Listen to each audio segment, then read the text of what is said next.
साथियों सभी को नमस्ते।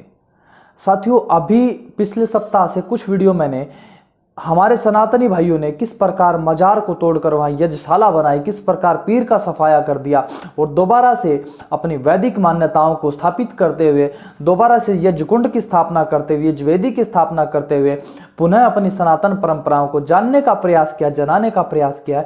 इसके ऊपर मैं 2-3 वीडियो पहले बना चुका हूं और उन सभी वीडियोज में अक्सर मैं देख रहा हूं कि बहुत सारे भाई ये कमेंट कर रहे हैं कि भाई इस काम को या आपने आधा काम किया है, पूरा काम करना चाहिए। तो मैं उनसे पूछता हूं, उससे पहले वो खुद ही अपना एक आंसर उसमें लिख देते हैं, अपनी ही उसमें अपने कमेंट में लिख देते हैं कि हमें सिर्फ और सिर्फ पीर मजारों को हटाने के साथ साथ हमें अपने जो मुसलमान भाई जो कभी हमारे हुआ करते थे और वैदिक सत्य सनातन धर्म न जानने के कारण वह दबाव में तलवार भालों की नोक पर या चंद पैसों के दम पर या किसी भी प्रकार से उनको गुलाम बनाने के तौर पर उनको इस्लाम स्वीकार करा दिया गया। और आज वही भाई आज भी हमारे साथ उठते हैं, बैठते हैं, खाते हैं, हमारी मान्यताओं को मानते हैं और कहीं खैर विरोधी भी हो गए हैं। पर अगर हम उनको वापस अपने वैदिक धर्म में लेकर आए, अर्थात धर्म में लेकर आए, वैदिक धर्म कुछ नहीं होता, सिर्फ धर्म होता है। वह सारी दुनिया के लिए, होता संसार के हर प्राणी के लिए एक होता है, ठीक है। वह तो इसलिए सिर्फ इसलिए ये वैदिक धर्म का प्रयोग मैं इसलिए कर रहा हूं, कई लोग इस्लाम को, ईसाइयत को, इसको भी धर्म मानते हैं। यह धर्म नहीं है, मत पंथ है। तो इसलिए मैं वैदिक धर्म अक्सर ये शब्द प्रयोग करता हूं। तो उसके सिर्फ इतना ही समझना, धर्म में लेकर आए हैं, मत पंथ से उनको वापस धर्म में हम लेकर आए हैं। तो उन लोगों को जो धर्म में आते हैं या उनको मत पंथों से हटाकर वापस अपने मूल से जोड़ा जाता है, ऐसा काम आपको करना चाहिए। सब लोग मुझसे बार बार कहते थे कि अनिल भाई आप इस काम पर भी ध्यान दो, यह भी करना चाहिए। तो क्या लगता है कि हम ऐसा काम नहीं करते होंगे? हाँ, परंतु उसको प्रचारित प्रसारित हम इस रूप में नहीं करते, क्योंकि कुछ काम दबे पांव भी हो जाने चाहिए और आप लोगों की प्रबल इच्छा थी। तो इसलिए मैं आज आपके सामने इस बात का खुलासा कर रहा हूं कि हम यह काम भी बड़े ही सूझ के साथ, सोच समझ के साथ, बड़ी ही सूझबूझ के साथ करते हैं। तो दोस्तों आज के इस वीडियो में हम इसी टॉपिक पर बात करेंगे और किस प्रकार हमारे सनातनी भाइयों ने बहुत सारे ऐसे कितने लोगों को मुस्लिम धर्म से लेकर, अर्थात मुस्लिम मत से लेकर उनको वैदिक धर्म से जोड़ा, अर्थात धर्म से जोड़ा है। इस वीडियो में हम खुलकर चर्चा करेंगे। बहुत सारे तथ्य प्रमाण आपके सामने होंगे, कहां की घटना है, क्या हुआ, सब कुछ आप जानेंगे। तो दोस्तों बने रहना आज के इस वीडियो के साथ। मैं आपका दोस्त अनिल आर्य स्वागत करता हूं आप सभी का आपके अपने यूट्यूब चैनल अपरिचित भारत में। वीडियो में आगे बढ़े उससे पहले एक छोटा सा काम आप कर लेना, वीडियो को लाइक कर लेना, शेयर कर देना और सब्सक्राइब अभी कर लेना, बाद में समय नहीं लगेगा, टॉपिक गंभीर है जी। ठीक है जी, चलो आगे बढ़ते हैं।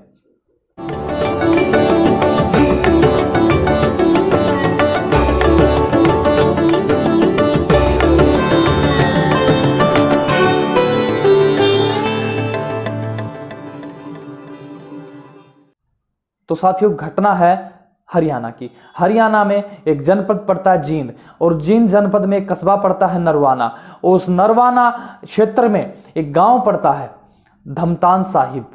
उस धमतान साहिब में बहुत सारे मुस्लिम परिवार के लोग रहते हैं जो कालांतर में कभी हमारे वैदिक सत्य धर्म को मानने वाले, वैदिक मान्यताओं को जीने वाले, यज्ञ में बैठने वाले, जनेऊ पहनने वाले ऐसे लोग हुआ करते थे। ये जो पवित्रधारी सिखाधारी लोग हुआ करते थे, वह तलवार भालों की नोक पर खेत खलियानों के आग लगा देने के नाम पर न जाने क्या क्या क्रूर अत्याचारों की बदौलत उनको पीछे आज से 5-10 पीढ़ियों पहले उनको मुसलमान बना दिया गया।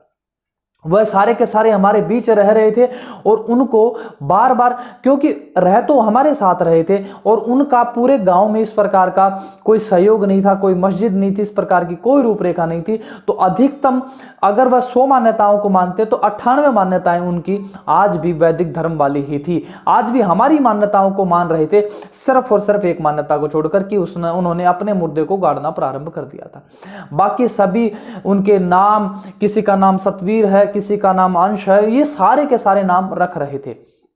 परंतु आप जानते हैं जब प्रायोजित ढंग से फंडिंग होती है, प्रायोजित ढंग से पैसा आता है और इनको पूरे दुनिया को इस्लाम बनाने के लिए, गजवाए हिंद करने के लिए सामान्य व्यक्ति को बरगलाकर उसको फंड दिया जाता है, तो वह खुलकर सामने आ जाता है। यही हुआ इस गांव में। क्या हुआ, वहां पर जो कुछ मुख्य व्यक्ति थे उनको जो संचालित कर रहे थे, पूरे उनको फंसा रहे थे, उन लोगों में से कुछ लोगों को फंडाना शुरू हुआ और उन्होंने प्रायोजित ढंग से जो कल तक अपने बालकों के नाम मोहित, राहुल, श्याम आदि इस प्रकार के रख रहे थे, उन्हीं लोगों ने अपने बालकों के नाम रखना शुरू कर दिया, नसीब, नसीर, अहमद, इस प्रकार के नाम रखना शुरू कर दिया। परंतु उनके डीएनए में आज भी वही सत्य, वही धर्म, वही संस्कृति आज भी बसी हुई थी। और थोड़ा सा हमने जब उन लोगों से चर्चाएं करी, उनके मन को कचोटा, तो उन्होंने खुलकर कहा कि भाई हमें अपने साथ मिला लो, भाई हमें अपने में मिला लो, हम बड़े त्राही त्राही कर रहे हैं, हमारा जीना दूभर हो गया है, सारे समाज में रहते हैं, समाज हमसे तुतकारता है, तुम्हारे ही हम भाई हैं, हमें अपने में मिला लो, हमें अपने गले लगा लो। और आप जानते हो, हमारे उन सनातनी भाइयों ने, हमारे उन आर्य भाइयों ने, हमारे उन वेद के पथ पर चलने वाले भाइयों ने न मात्र उनको गले लगाया, अपितु उनका यह जो पवित्र संस्कार दोबारा से कराया, उनका शुद्धिकरण कराया, और न मात्र शुद्धिकरण कराया, उनमें से प्रत्येक व्यक्ति को पढ़ने के लिए अमर ग्रंथ लाइट ऑफ ट्रुथ सत्यार प्रकाश भी दिया। देख रहे हैं फोटो में आप। और जिन लोगों के साथ ये हुआ है, जिन लोगों का शुद्धिकरण हुआ है, ये कोई 2 4 1 2 व्यक्ति नहीं थे, पूरे 6 परिवार के 35 लोग थे। और 35 के 35 लोग सारे के सारे आज अपना जीवन दोबारा से वैदिक मान्यताओं को जीकर खुश हो रहे हैं। और इसके साथ मैं आपको एक और बात बताऊं, यह सारे के सारे लोग बेचारे मिरासी जाति के थे। हमारे, अगर मैं जाति प्रथा की बात करूं, पहले तो आप जानते हैं हम इनको मानते नहीं है, फिर भी अगर कई लोगों को संशय रहता है, बार बार फिर कमेंट करके पूछेंगे कौन सी जाति के थे, अब कौन सी जाति में डालोगे, हिंदू में कौन सी जाति में डालोगे। अरे हमने उनको जाति में नहीं डाला, हमने तो उसको जाति व्यवस्था से दूर कर दिया। अब उनको हमने सत्य सनातन वैदिक धर्म में लाकर उनको आर्य बना दिया है। अब वो आर्य हैं, आर्य पथ पर बढ़ रहे हैं, विद्या के पथ पर बढ़ रहे हैं, वेद के पथ पर बढ़ रहे हैं। और जिनका जो आर्य होता है, जो सत्य धर्म पर चलने वाला होता है, वेद की मान्यताओं को मानने वाला, जीने वाला और उनके अनुसार अपनी पीढ़ियों को चलाने वाला होता है, वह किसी जाति का विशेष संबंध नहीं रखता। उसका संबंध होता है परमपिता परमेश्वर से। और परमेश्वर की नजर में सभी एक ही जाति हैं। जितने भी मनुष्य संसार में हैं, उनकी एक जाति है, मनुष्य। तो हमने तो उनको वह श्रेष्ठ मानव बनाने के प्रकल्प में उनको लाया है। ऐसा नहीं मानना कि कई लोग सोचते हैं, अब जो मैं बार बार कह रहा था ना, अब कहोगे ब्राह्मण से शादी कराओगे, किससे कराओगे, जाट से कराओगे, कुम्हार से कराओगे, लोहार से कराओगे। नहीं, पूरा समाज उनका है। जिसकी योग्यता जैसी जैसी रहेगी, समाज उनके लिए व्यवस्था करता रहेगा। यह होता है प्योर शुद्धिकरण। मैं बहुत बार देखा करता हूं, बहुत सारे संगठन ऐसे मुस्लिम भाइयों का शुद्धिकरण कराते हैं। मैं उनसे कहना चाहता हूं, ऐसा मत करो, आसमान से टपके और खजूर में अटके, ऐसा काम मत करो। अगर उनका शुद्धिकरण कराओ तो प्योर उनको वेद के पथ पर लाओ, उनको सत्य सनातन वैदिक धर्म अर्थात धर्म के साथ जोड़कर उनको वेद की ऋचाओं को बोलने वाला बनाओ, ये जो पवित्रधारी बनाओ, शिखाधारी बनाओ। ऐसा शुद्धिकरण करो, उससे लाभ होगा, उससे समाज का लाभ होगा, उससे देश का लाभ होगा, राष्ट्र का लाभ होगा। तो साथियों, इसलिए मैं आपसे कहता हूं, इन चीजों के ऊपर मैं वीडियो बहुत विस्तार से नहीं बनाना चाहता हूं, क्योंकि बहुत सारे बुद्धिमान लोग जानते हैं और जो मेरे परिचित हैं, जो मुझसे जुड़े हुए हैं, वह सभी अपोषित भारत परिवार के सभी सदस्य जानते हैं कि हम आधा अधूरा काम कभी नहीं करते। काम कम करते हैं और कम भी नहीं होता, परंतु जिन लोगों की मार्केटिंग लगता है कि मार्केटिंग करना ही सब कुछ है, तो उन लोगों को मैं बताना चाहता हूं, हम काम कम करते हैं परंतु करते हैं, सटीक करते हैं, पूरा करते हैं, शुद्धतम रूप में करते हैं।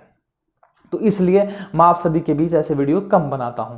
और आप जिन लोगों को अब संशय हो गया था, आप देख लिया होगा कि, और आप जानो, यह सारे के सारे लोग अब यह कह रहे हैं कि हमारे गांव में जितने भी भाई हैं मुसलमान बचे, हम उनसे बात करेंगे, क्योंकि अब हम उनको भी जानते हैं और अपने वैदिक पथ को भी दोबारा जानना शुरू कर दिया। अब उनको भी हम अपने वैदिक सत्य सनातन धर्म में लाने के दिन रात भरसक प्रयास करेंगे। और अगली बार देखना कि हम यहां अभी तो 35 लोग, अगली बार देखना 135 परिवारों का एक साथ शुद्धिकरण कराएंगे। और तब होगा आर्यकरण, तब होगा वैदिक सत्य सनातन धर्म का बढ़ना, तब होगा हिंदू धर्म का बढ़ना, तब होगा हमारी मान्यताओं को बढ़ना। यही तो हम चाहते हैं, यही तो होना चाहिए। और यह जब होगा तो हमें कौन रोकेगा। तब हम कह सकते हैं, मैंने पिछले वीडियो में बताया था, अखंड भारत सिर्फ बातों से नहीं बना करता है, अखंड भारत सिर्फ क्षेत्रफल से नहीं बना करता। अखंड भारत बनने के लिए, बनाने के लिए उन परंपराओं को, जो अखंड भारत की परंपराएं रही, उनको चलना पड़ता है, उन पर चलना पड़ता है, उनको जीना पड़ता है और उनके जीवन में धारण करना पड़ता है। हम उन परंपराओं को, अन्यों को सबके जीवन में धारण कराते रहें, इसी में हमारा लाभ है, इसी में समाज का लाभ, इसी में देश का लाभ है। तो साथियों, ये था आज का वीडियो, शुद्धिकरण का वीडियो आप सभी ने देखा।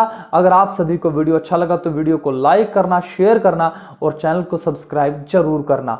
अगर अभी तक नहीं कर पाए हो तो जरूर कर लेना और जितना हो सके अपरिचित भारत परिवार से अपने लोगों को जोड़ो, अपने परिवारों को जोड़ो, अपने भाइयों को जोड़ो, ताकि एक ऐसा अपरिचित भारत जो आज तक हमसे परिचित है, जिसका परिचय ही नहीं हुआ, उसका हम परिचय करा पाएं और प्रत्येक व्यक्ति के हृदय में भारतीयता अर्थात हमारी मूल संस्कृति, वेद की संस्कृति की ज्योति हम जला पाएं। इसी प्रकल्प के साथ हम आप सभी के बीच आते रहते हैं। तो साथियों, आज के वीडियो के लिए बस इतना ही। अब तब तक मैं अगले वीडियो में आऊं, तब तक आप सभी लोग अपना बहुत सारा ख्याल रखें और जाने से पहले एक बार मेरे साथ बोलिए, धर्म की जय, धर्म की जय, धर्म की जय।